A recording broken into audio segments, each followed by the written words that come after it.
माता लक्ष्मण को जीवित करने के लिए मुझे किसी भी प्रकार से सूर्योदय के पूर्व द्रोणगिरी पर्वत पहुंचकर दिव्य जड़ी बूटियां ढूंढ कर लानी होंगी। वानर अपनी तीव्र गति के कारण मेरे मायावी खड्ग से जीवित बच गया, किंतु पिताश्री इसका अर्थ ये नहीं कि मेरा मायावी खड्ग अयोग्य है। वैदराज सुषेण इससे पूर्व की शत्रु की सहायता करें, मैं जाकर उनका वध कर दूंगा। कोई आवश्यकता नहीं।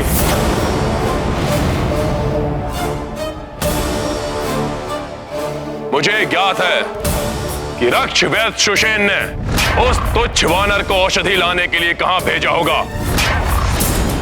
उस वानर को वहां औषधि नहीं, कालकूट विष प्राप्त होगा और ये कार्य करेगा महामायावी काल नेमी। काल नेमी, काल नेमी।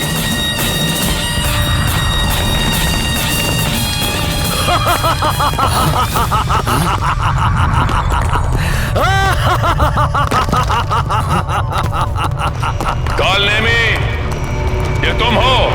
काल नेमी, ये तुम हो? क्या तुम यहां आ चुके हो काल नेमी? क्या तुम आ चुके हो काल नेमी? काल नेमी,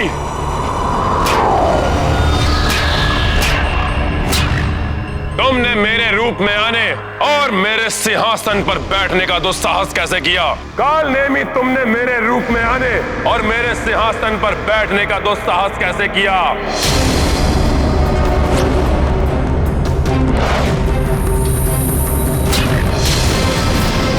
काल नेमी, मैं जानता हूं तुम किसी का भी रूप धारण कर सकते हो, परंतु मेरे धैर्य की परीक्षा मत लो।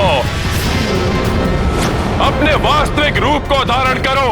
काल नेमी, मैं जानता हूं तुम किसी का भी रूप धारण कर सकते हो, इसलिए मेरे धैर्य की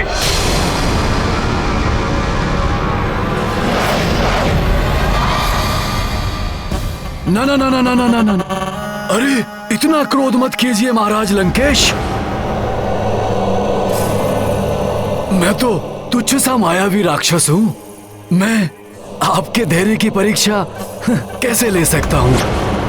मैं तो बस यूं ही अपनी मायावी शक्ति का प्रदर्शन कर रहा था। तुम्हें अपनी मायावी शक्ति का प्रदर्शन करना है ना?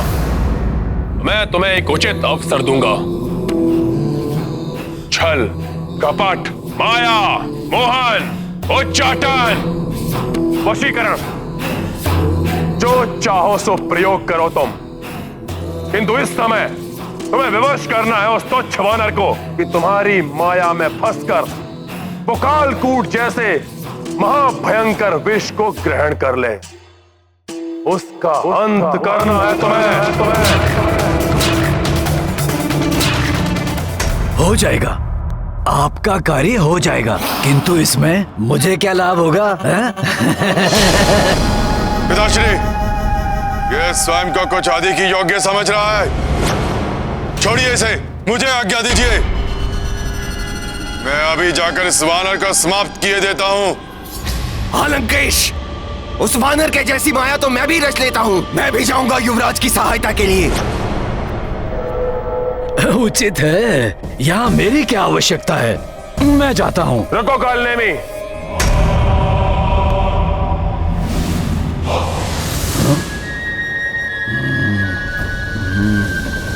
इन्हें बहुत अधिक अवसर दे चुका हूं मैं, हर बार असफल हुए हैं ये। तो आप ये चाहते हैं कि जो कार्य महामायावी विद्युत जीवा और आपके महायोद्धा युवराज मेघनाद नहीं कर सके, वो कार्य मैं करूं। और जहां तक मुझे ज्ञात है कि आप स्वयं भी तो महाबली वानर से तो समझ रहे हैं ना आप कि अगर मैं आपका कार्य कर देता हूं तो मेरा भी तो कुछ लाभ होना चाहिए ना।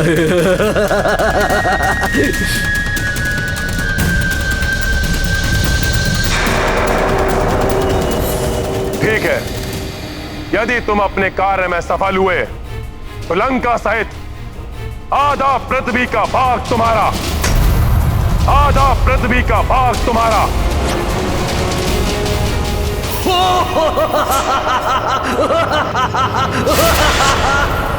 अब कार्य करने में आनंद आएगा।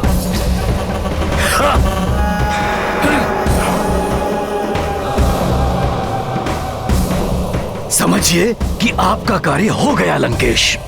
उचित है, किंतु स्मरण रहे, उस वानर का सामना करने से पूर्व तुम्हें कालिया नाग से कालकूट विष प्राप्त करना होगा।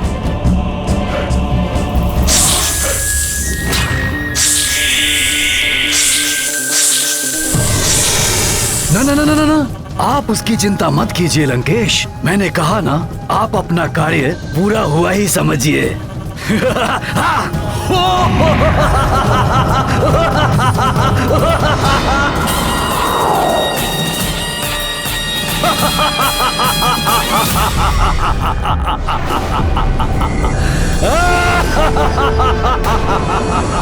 ये हंसने की ध्वनि कुछ परिचित सी प्रतीत हो रही है। ये विचित्र हंसी मायावी कालनेमी के अतिरिक्त अन्य किसी की भी नहीं हो सकती। हो सकता है भ्राता रावण यहाँ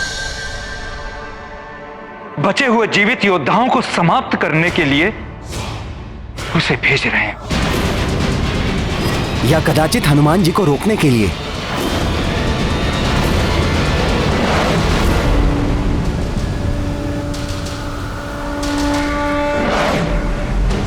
हिमालय क्षेत्र अब अधिक दूर नहीं है। शीघ्र ही मैं द्रोणगिरी पर्वत के निकट पहुंच जाऊंगा।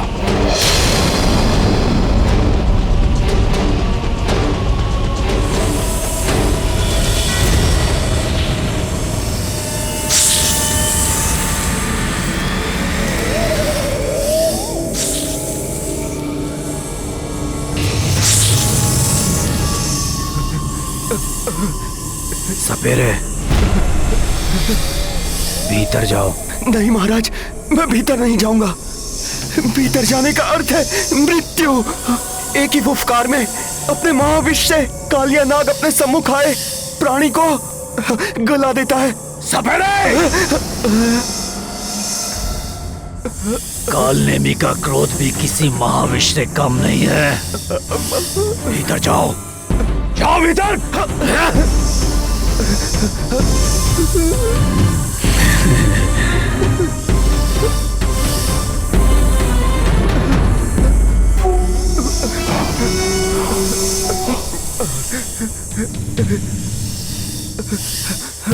सपेरे, चलो भीतर।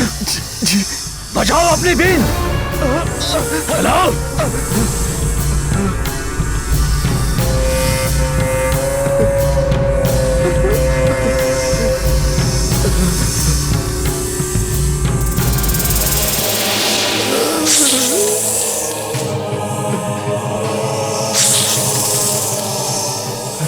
बीन बजाओ सपेरे, बुलाओ कालिया नाग को हमारे समक्ष बुलाओ।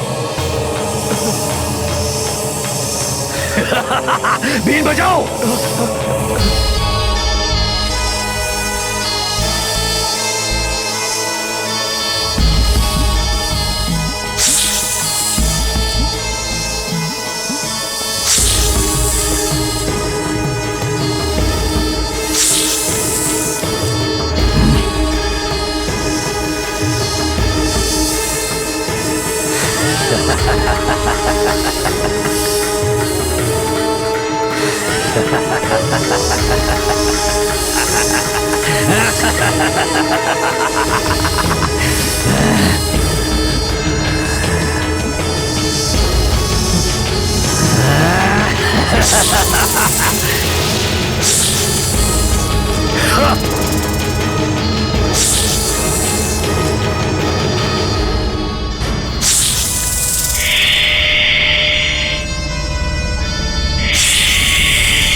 कालिया नाग बस, बंद करो अपनी ये पुकार।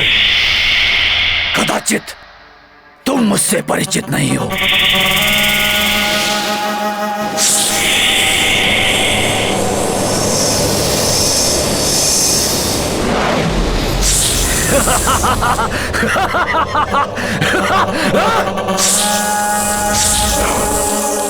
तुम ऐसे नहीं मानोगे।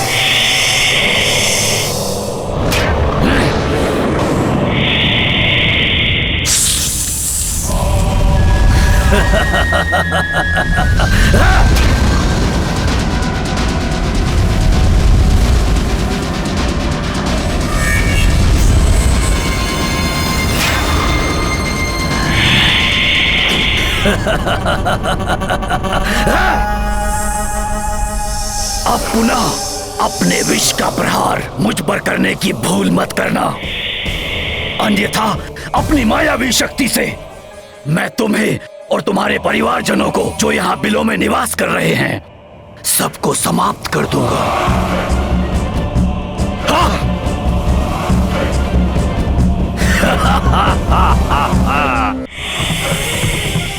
अतः मुझसे दूरी बनाए रखो और मेरे आदेश पर दृष्टि जमाए रखो, जैसा मैं कहता हूं।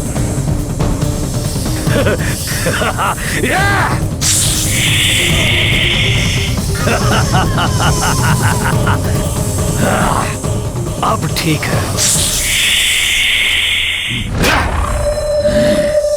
अब ध्यान से सुनो। मैं यहां रक्षराज रावण का कार्य पूर्ण करने के लिए आया हूं। मुझे तुम्हारा कालकूट विष चाहिए।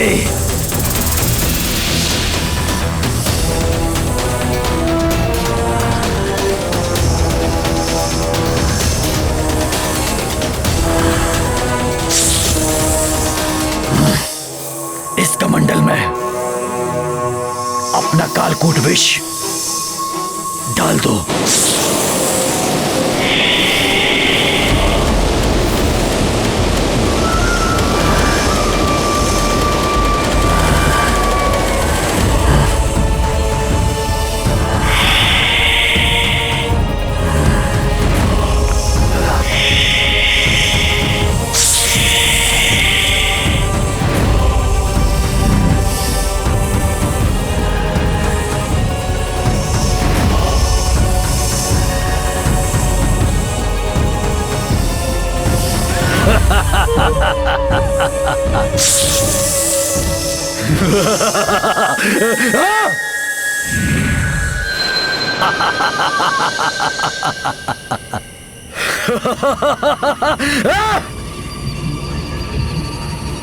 अति श्रेष्ठ, अति सुंदर ये हिमालय क्षेत्र।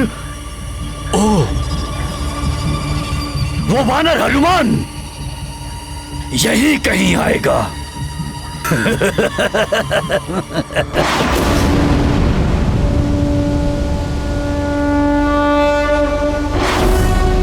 ये अद्भुत आभा।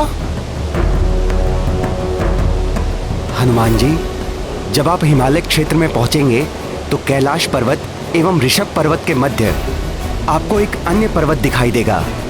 उस पर्वत की अपनी एक अद्भुत आभा है जो चांदनी में भी अधिक आलोकित प्रतीत होती है। तो ये है ऋषभ पर्वत और ये कैलाश पर्वत। पवित्र शिव कैलाश पर्वत को मेरा प्रणाम। इनके मध्य ये पर्वत, सुषेण जी ने जो विशेषता बताई थी उसके अनुसार तो यही द्रोणागिरी पर्वत प्रतीत हो रहा है। मुझे शीघ्र ही यहाँ से जड़ी बूटियां प्राप्त करके लौटना होगा।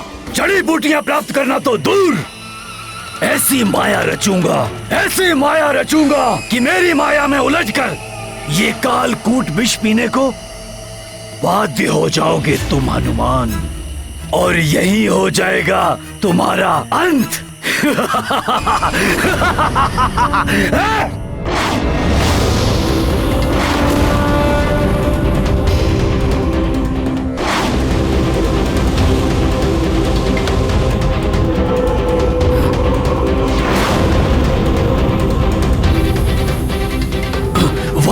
ही आ रहा है।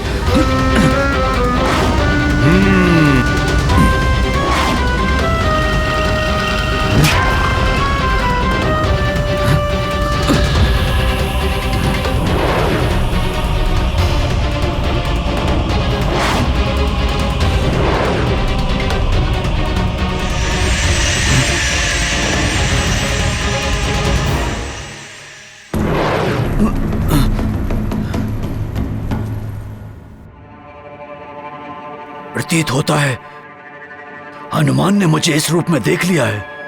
यदि इसने मुझे इस रूप में देख लिया है तो मेरी माया में कैसे फंसेगा ये? अभी तो मुझे अपनी माया रचानी है।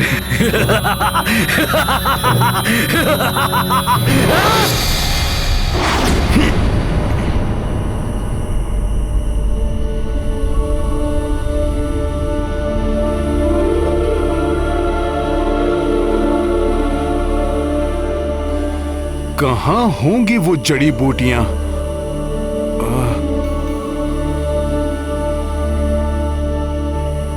कितना मनोहर स्थल है। जड़ी बूटियों के अद्भुत प्रकाश से जगमग करता है ये वन।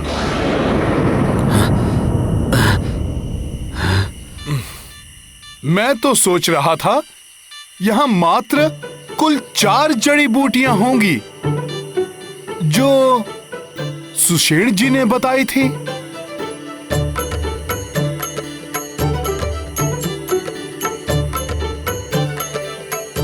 किंतु यहां तो विभिन्न प्रकार की सैकड़ों जड़ी बूटियां हैं। इनमें उन 4 जड़ी बूटियों को कैसे ढूंढ पाऊंगा मैं?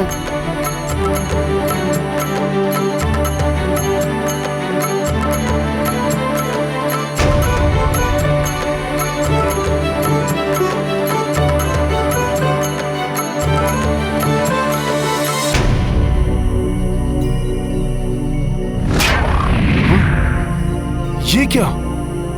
मेरे स्पर्श मात्र से ही इनकी आभा समाप्त हो गई।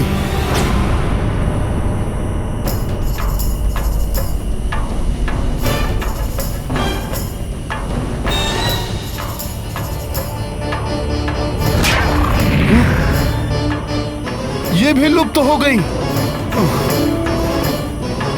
ये तो बड़ी दुविधा उत्पन्न हो गई है। क्या करूंगा मैं?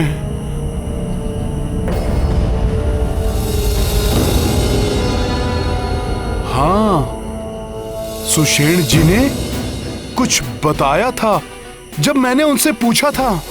सुषेण जी, मैं उन जड़ी बूटियों को पहचानूंगा कैसे? हनुमान जी, ये जड़ी बूटियां दिव्य हैं, किंतु छुई मुई और रहस्यमय भी। ये अपने को पाने योग्य पात्र का चुनाव स्वयं करती हैं। इसलिए सर्वप्रथम आपको उनके समक्ष अपनी योग्यता को सिद्ध करना होगा, अपनी आवश्यकता का प्रमाण देना होगा जो कि वास्तविक और धार्मिक सत्कार्य के लिए हो। और हाँ, इन जड़ी बूटियों को सूर्योदय के पूर्व ही तोड़ा जा सकता है। मुझे प्रातः काल से पूर्व ही 4 जड़ी बूटियों को पहचान कर उन्हें लेकर लंका पहुंचना ही होगा। किंतु ये सभी जड़ी बूटियां दिव्य दिखाई दे रही हैं।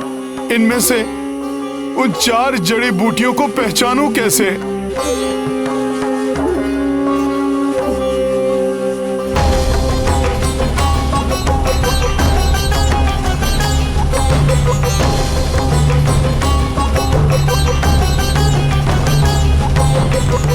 कोई ऋषिवर है वहां। कदाचित वो जड़ी बूटियों को पहचानने में मेरी सहायता ही कर दें।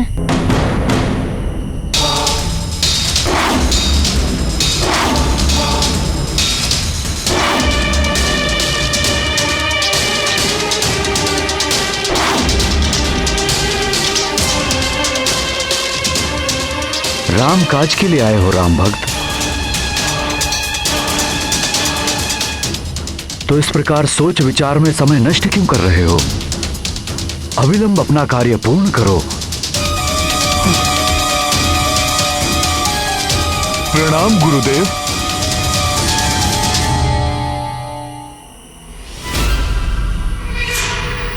असमंजस में मत पड़ो हनुमान। राम रावण के युद्ध पर तो हम ऋषि मुनियों की क्या, देवी देवताओं की भी दिव्य दृष्टि बनी हुई है, इसलिए मुझे तुम्हारे आने का प्रयोजन ज्ञात है। मुझे तो यहाँ तक ज्ञात है कि अंत में विजय श्री राम की ही होगी। ऋषिवर, प्रभु की विजय का विश्वास तो मुझे आरंभ से ही है। आप ऋषि मुनियों को भी ऐसा प्रतीत होता है, ये जानकर मुझे प्रसन्नता का आभास हो रहा है। अब मुझे विश्वास हो गया है, मेरे यहाँ आने के उद्देश्य में आप मेरी सहायता अवश्य करेंगे। हाँ हाँ, मैं तुम्हारी सहायता अवश्य करूंगा, परंतु इतनी लंबी यात्रा से आए हो, कुछ क्षण विश्राम कर लो। आओ, जल ग्रहण करो।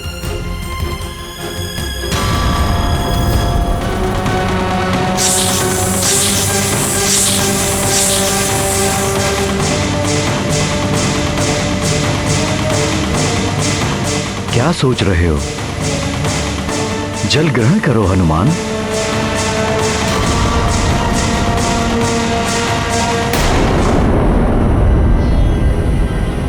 इतनी लंबी यात्रा से आए हो, कुछ क्षण विश्राम कर लो। आओ, जल ग्रहण करो।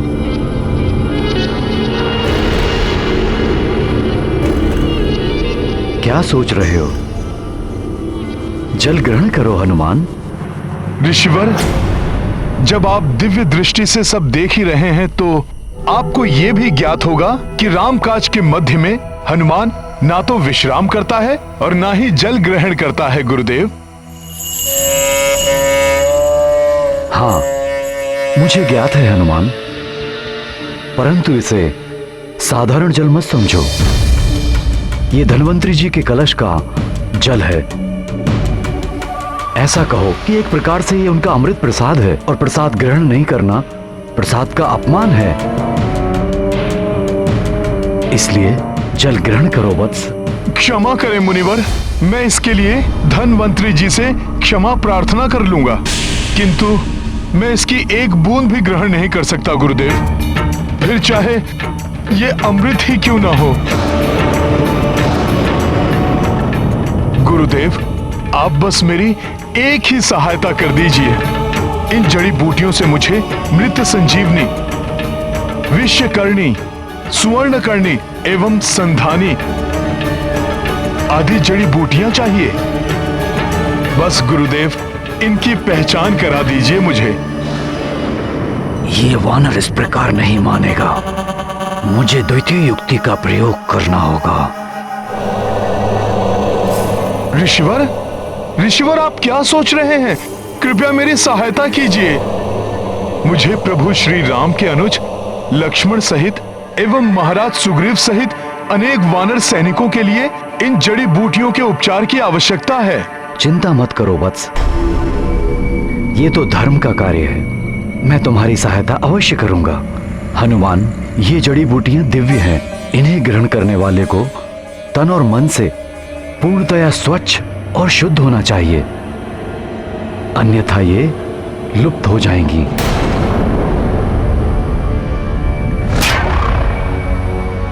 तो इन्हें ग्रहण करने से पूर्व जाओ, वो जो सामने सरोवर है उसमें जाकर स्नान कराओ।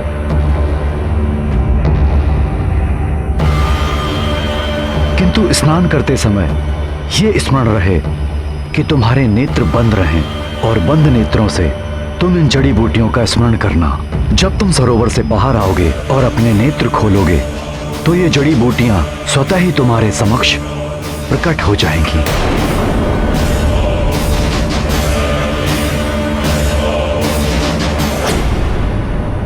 जाओ, स्नान कराओ।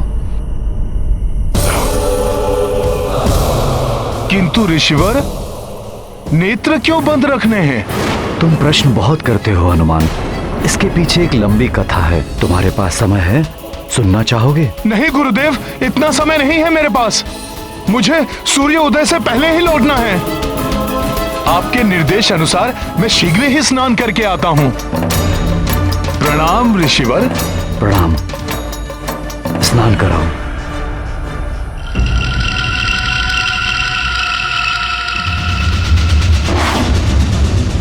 अब आएगा आनंद।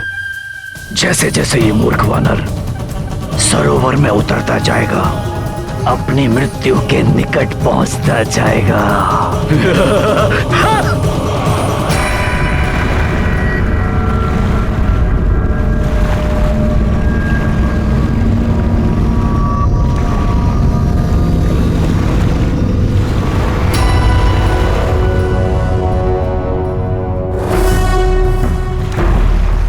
प्रणाम जल देवता।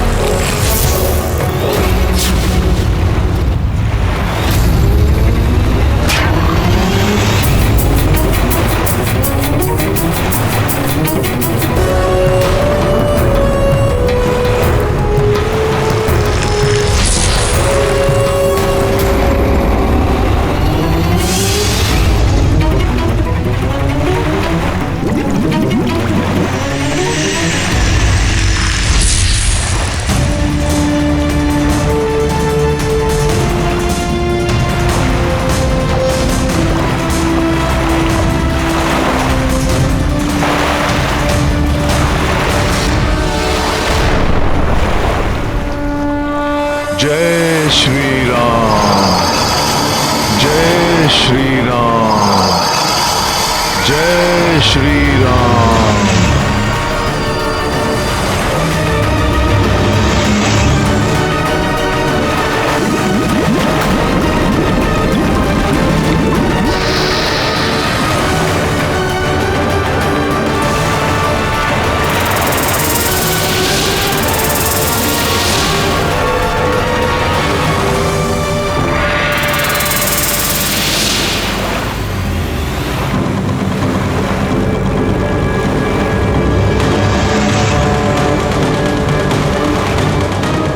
इस जल में हलचल हो रही है, किंतु मुझे जड़ी बूटियां चाहिए, इसलिए मैं नेत्र नहीं खोल सकता। किसी जलचर ने मेरा पांव पकड़ लिया है। कुछ भी हो जाए, किंतु नेत्र नहीं खोलूंगा मैं। हे जलचर, मैं राम काज हेतु शुद्धि स्नान करने आया हूं, अतः मेरे कार्य में बाधा मत बनिए आप। मैं आपको कोई क्षति नहीं पहुंचाना चाहता हूं।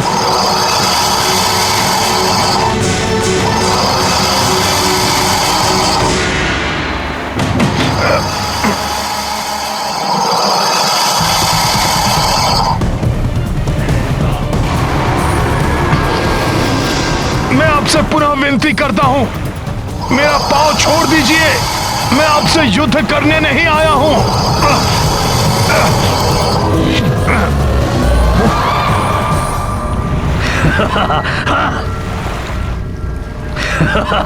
अब आएगा आनंद। ये वानर इस महामकरी से बच नहीं पाएगा। फिर भी अगर इस मकरी से बचकर इसकी शतविच्छेद देह में प्राण बच भी गए तो मैं अवसर का लाभ उठाकर इसे ये कालकूट विष पिला दूंगा। बहुत हो गया नम्र निवेदन। हिंसक पशु नम्रता की नहीं, हिंसा की ही भाषा समझते हैं। जय श्री राम।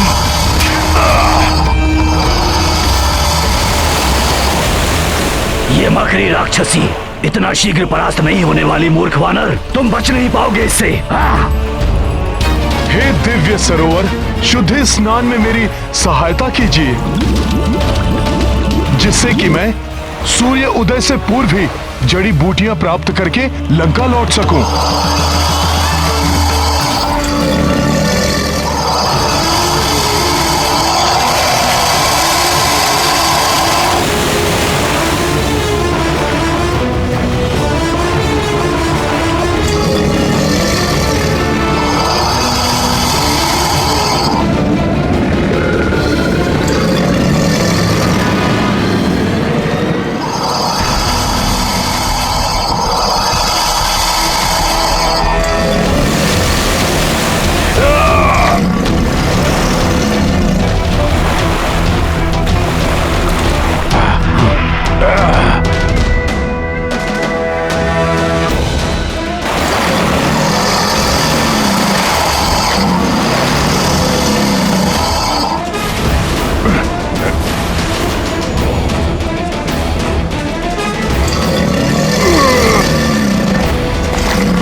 ये क्या, राक्षसी मकरी अप्सरा बन गई?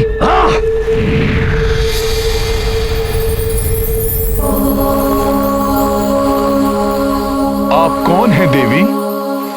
और ये सब क्या माया है? मैं अप्सरा धन्य मालिनी हूँ। प्रजापति दक्ष के श्राप के कारण मकरी बन गई थी। मेरा उद्धार श्री राम के सच्चे भक्त के हाथों ही होना था। मुझे श्राप मुक्त करने के लिए आपका धन्यवाद राम भक्त हनुमान। धन्यवाद का पात्र मैं नहीं, वो ऋषिवर हैं। उन्होंने ही मुझे सरोवर में भेजा, जिससे कि मैं ये शुद्धि स्नान के पश्चात दिव्य जड़ी बूटियां प्राप्त कर सकूं। क्षमा करें हनुमान जी, जड़ी बूटियां प्राप्त करने के लिए ऐसी कोई प्रक्रिया नहीं है और ना ही यहाँ किसी ऋषि का वास है। श्री राम का नाम लेकर आपको भटकाने वाला वो बहरूपिया ऋषि नहीं, लंकेश रावण के द्वारा भेजा गया मायावी राक्षस कालनेमी है, जो राम कार्य में सहायता नहीं बाधा उत्पन्न करने आया है। यदि मेरे पास समय का अभाव न होता तो उस राक्षस को उसकी करनी का अभी दंड देता मैं। किंतु देवी, मेरे लिए सर्वप्रथम समय रहते जड़ी बूटी प्राप्त करना अति आवश्यक है। देवी, क्या आप उन विशेष जड़ी बूटियों को पहचानने में मेरी सहायता कर सकती हैं?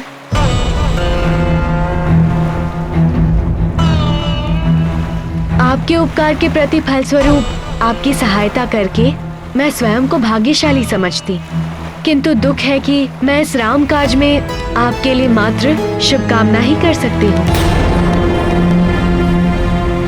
अन्य कुछ नहीं। मुझे क्षमा करें। प्रणाम।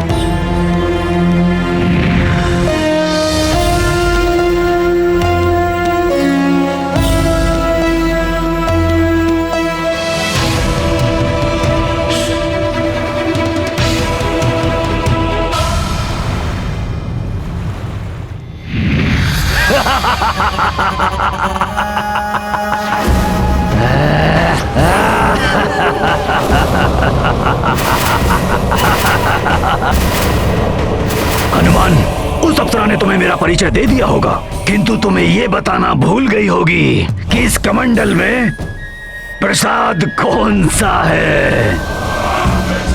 इस कमंडल में धन्वंतरी का जल नहीं है, इस कमंडल में है महाकालिया नाग का कालकूट विष, जिसे अब मैं इस सरोवर के जल में मिलाने जा रहा हूँ, जिसके मिलते ही इसका सारा जल विषाक्त हो जाएगा। यहाँ के सारे जलचर, तुम, वन्य पशु पक्षी सब क्षण भर में समाप्त हो जाएंगे। और एक बात और, जिन जड़ी बूटियों को तुम प्राप्त करने इस हिमालय क्षेत्र में आए हो, वो सब नष्ट हो जाएंगी, सब नष्ट हो जाएंगी। जिन जड़ी बूटियों को तुम प्राप्त करने इस हिमालय क्षेत्र में आए हो, वो सब नष्ट हो जाएंगी, सब नष्ट हो जाएंगी।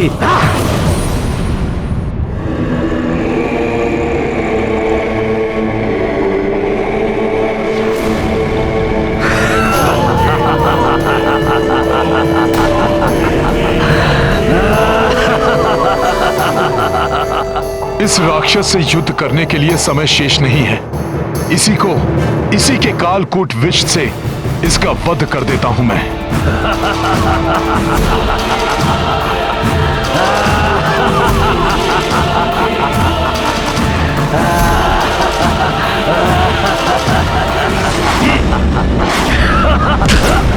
अब कुछ नहीं हो सकता हनुमान, जो करना था कालनेमी ने कर दिया। तुम्हारा प्रसाद तुम्हें ही ग्रहण कराता हूं अभी।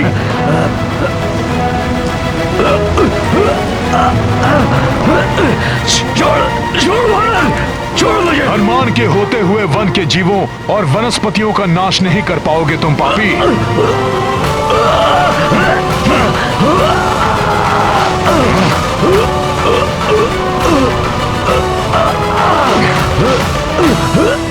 धन्वंतरी जी का प्रसाद है ना, तो फिर पान करो इसका। कालिया नाग का विष है, कालकूट विष।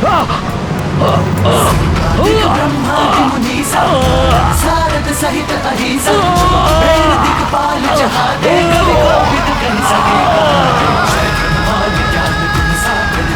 जाओ, तुम्हें मुक्त किया।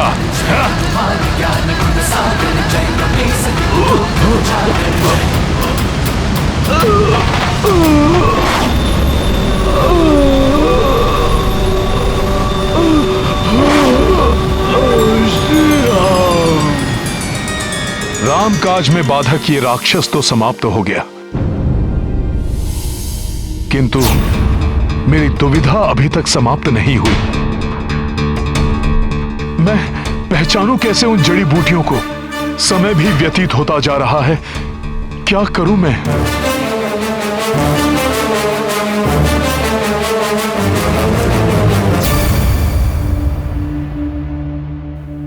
अब तो रात्रि का अंतिम पहर आरंभ हो गया है। कदाचित हनुमान ने जड़ी बूटियां प्राप्त कर ली हों। किंतु विभीषण जी, महामायावी कालनेमी अभी तक यहां नहीं आया। इसका अर्थ यह हुआ कि वो निश्चित रूप से हनुमान जी को रोकने गया होगा।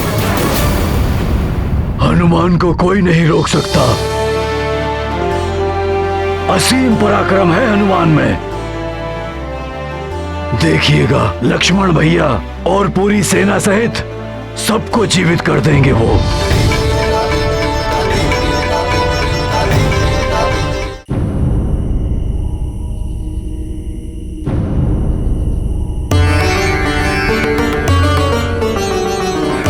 कौन कौन सी है वो विशेष जड़ी बूटियां, कैसे ज्ञात करूं मैं?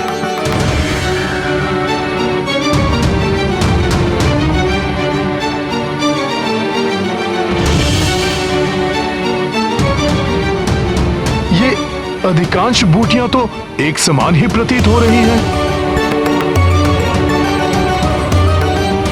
यदि इनमें अंतर ढूंढ भी लूं तो कैसे ज्ञात होगा कि ये कौन सी जड़ी बूटी है? वहां सब मेरी आस लगाए बैठे होंगे और मैं बूटियां ही नहीं पहचान पा रहा हूं।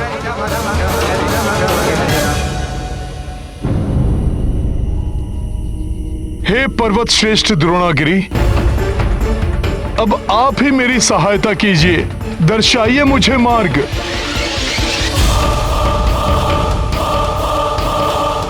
समय तो व्यतीत होता जा रहा है, कहीं सूर्योदय की बेला आ गई तो बड़ा अनर्थ हो जाएगा।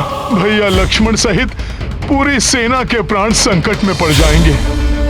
मुझे शीघ्र ही कोई निर्णय लेना होगा।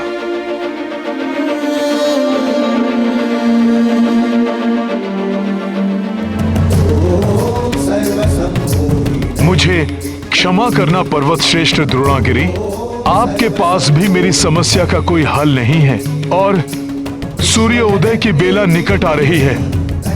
अतः उन जड़ी बूटियों को ले जाने के लिए मेरे पास अब एक मात्र विकल्प ही शेष है, आपको यहां से विस्थापित करके लंका ले जाना।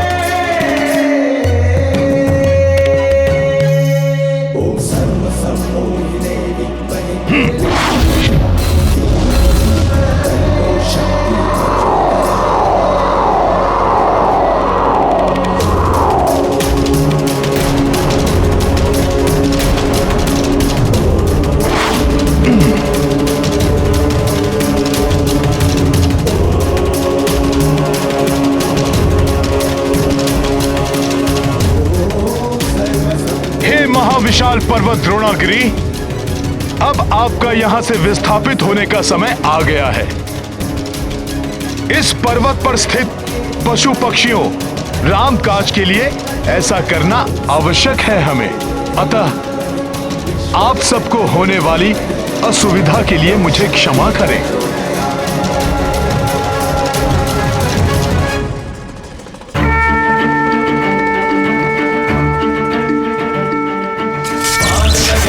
लक्ष्मण के सब प्राण सजे सुत रावण मारो, सुषेण समेत द्रोण सुबीर उबारो। रानी सजीवन हाथ गई तब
अकस्मात ही मुझे आकाश के इस क्षेत्र में दिव्य सा एक सुखद सा आभास क्यों हो रहा है?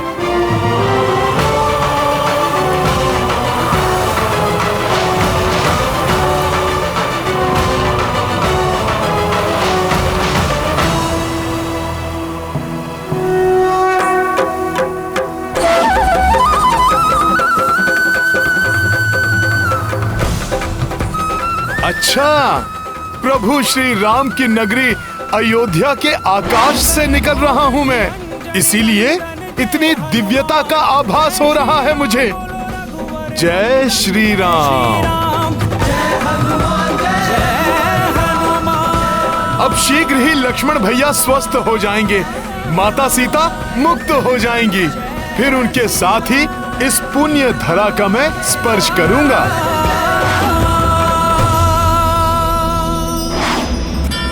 प्रभु श्री राम जय हनुमान।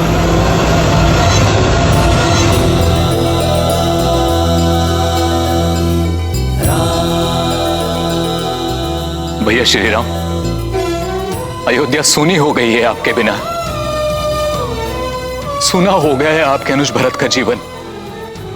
अब और विच्छोद नहीं सहा जाता। जैसे जैसे आपके वनवास का समय समाप्त हो रहा है, दिन के 4 प्रहर भी 4 युग के समान लगने लगे हैं। कब इन मुरझाए हुए नेत्रों को दर्शन देंगे भैया? कोई समाचार, कोई सूचना नहीं, कहां पर है, कैसे है? कोई समाचार मिल जाता तो भरत के संतप्त मन को सांत्वना मिल जाती।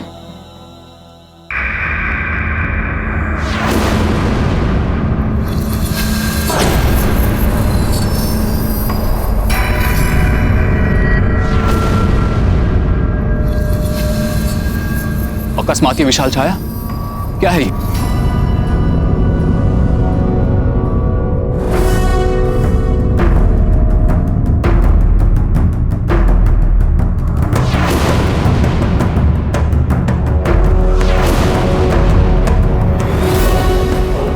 अवश्य ये कोई मायावी दानव है जो इस विशाल पर्वत को लेकर अयोध्या की ओर उड़ता हुआ आ रहा है।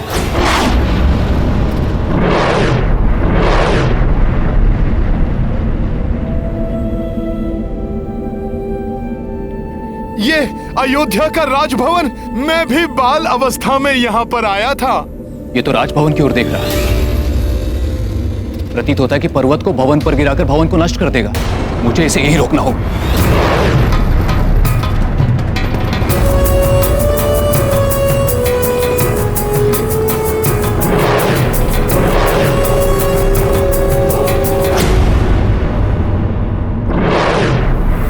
मुझे विश्वास है प्रभु के चरण पड़ते ही ये समस्त अयोध्या नगरी प्रसन्न हो उठेगी। दीपों की जगमग से आलोकित हो उठेगी अयोध्या।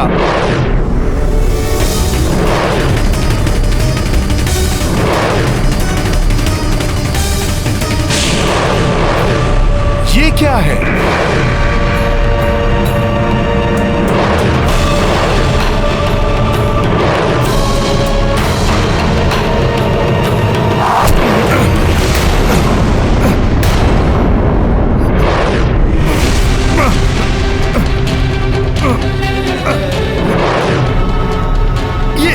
ये कैसा दिव्य बाण है जिसका प्रहार मैं भी सहन नहीं कर पा रहा।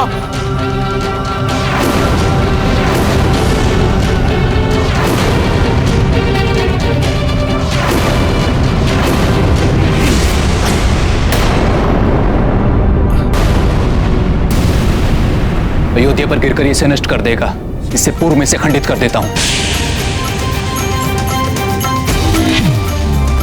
द्रोणागिरी पर्वत और ये पवित्र धरा, प्रभु श्री राम की नगरी अयोध्या, दोनों को नष्ट होने से बचाना होगा।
क्या हुआ प्रभु?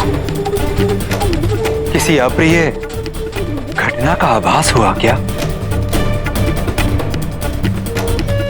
हनुमान,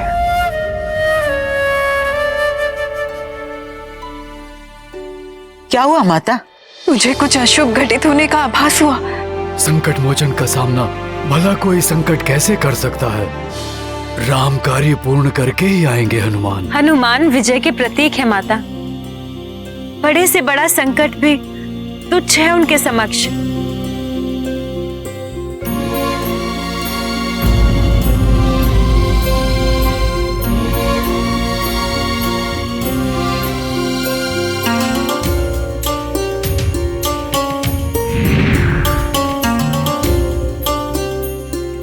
प्रभु श्री राम,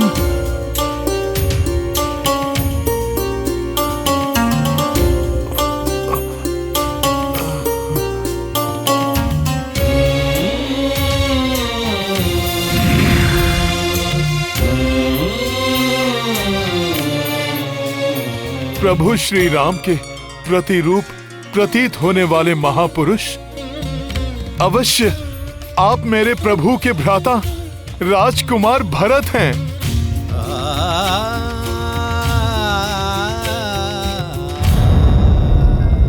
संकट मोचन महाबली हनुमान।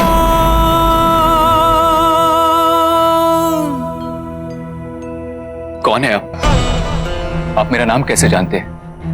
और मेरे पिता तुल्य अग्र श्री राम भैया से आप कैसे परिचित हैं? दशरथ नंदन पराक्रमी भरत, मैं प्रभु श्री राम का अनन्य भक्त, उनका सेवक हूं। मैं उन्हीं के कार्य के लिए निकला था। भैया के कार्य के लिए? परंतु हे कपिवर, उनके किस कार्य के लिए आप इस विशालकाय पर्वत को ले जा रहे हैं, जिसने अभी अयोध्या का मार्ग बाधक किया हुआ है? भैया भरत, मैं आपको विस्तार से बताता हूं।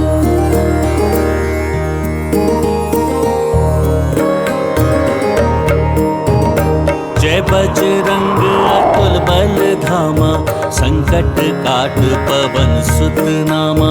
संकट काट पवन सुत नामा। राम के काज समर्पित प्राणा, राम के भक्त जय हनुमाना। राम के भक्त जय हनुमाना। संकट लक्ष्मण प्राण पे आए, हनुमत द्रोण गिरि को उठाए।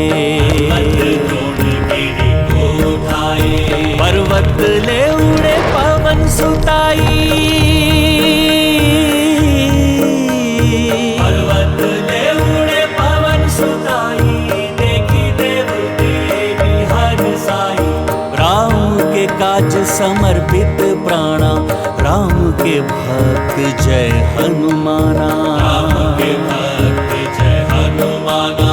रावण हर ली जानकी माई, सुग्रीव मित्र भय रघुराई। सुग्रीव मित्र भय रघुराई। सिंधु पार रण महक्षत लक्ष्मण। सिंधु पार रण महक्षत लक्ष्मण, जाके नए जाऊं सजीवन। राम के काज समर्पित प्राणा, राम के भक्त जय हनुमाना। राम के भक्त जय हनुमाना।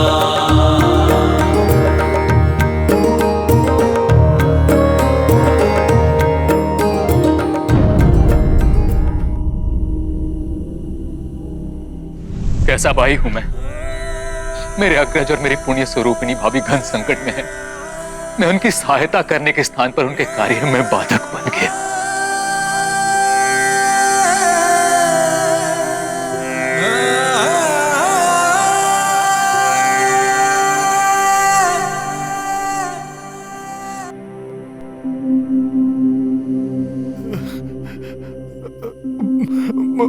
मुझे क्षमा करें, यह दुखद समाचार देकर मैंने आपको विचलित कर दिया, परंतु मुझे पूर्ण विश्वास है यदि भोर होने के पूर्व मैं द्रोणागिरि पर्वत के साथ वहां पहुंच गया तो भ्राता लक्ष्मण पुनः स्वस्थ हो जाएंगे।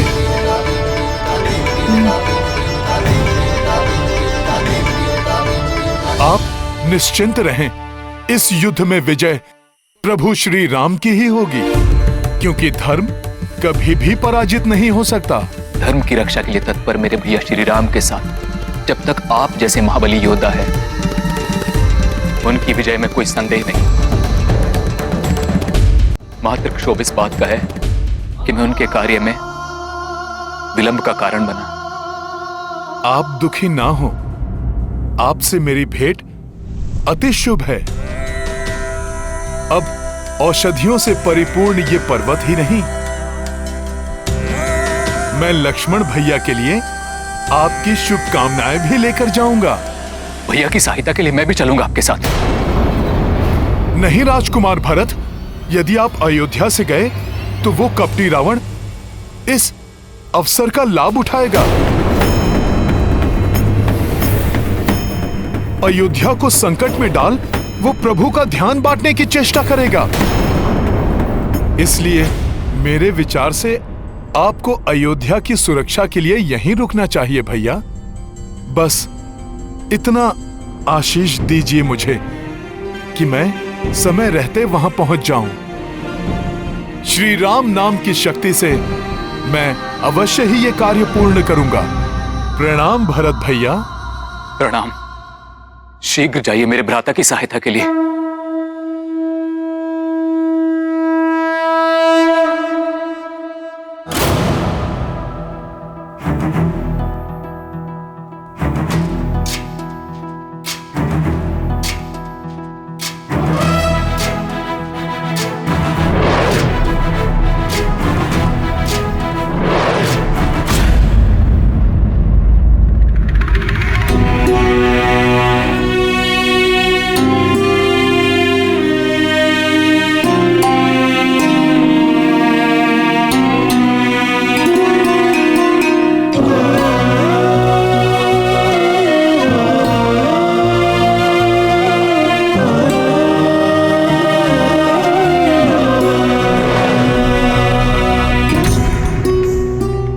देखिए हनुमान,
ब्रह्मादि मुनीसा नारद सारद सहित अहिसा जो कुबेर दिक्पाल जहाँ दे कवि कोविद कह सके कहा।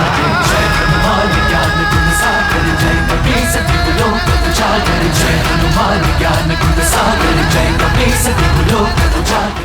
प्रभु प्रभु प्रभु प्रभु, आपके आशीर्वाद से और विश्वास से मैं सफल हुआ।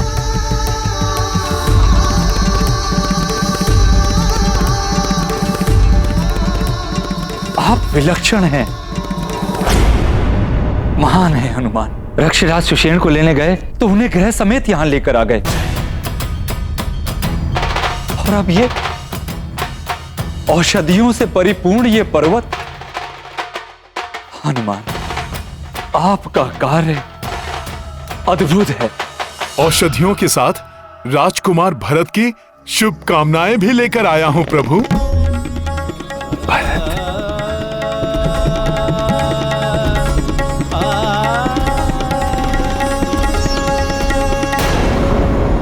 हनुमान,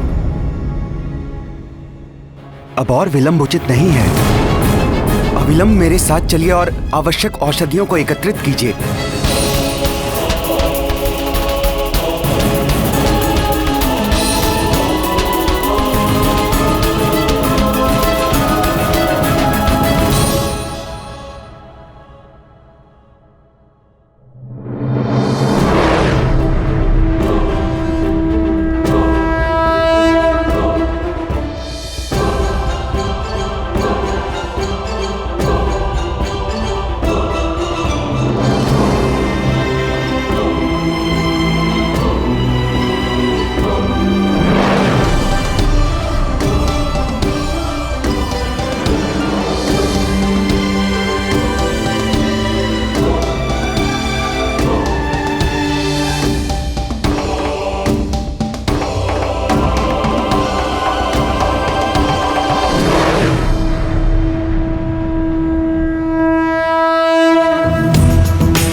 ते हनुमान छुड़ावे मन क्रम बचन ध्यान जो लावे। संकट ते हनुमान छुड़ावे मन क्रम बचन ध्यान जो लावे। सब पर राम तपस्वी राजा तिनके काज सकल तुम साजा। सब पर राम तपस्वी राजा तिनके काज सकल तुम साजा। और मनोरथ जो कोई लावे और मनोरथ जो कोई लावे सोई अमित जीवन बल पावे।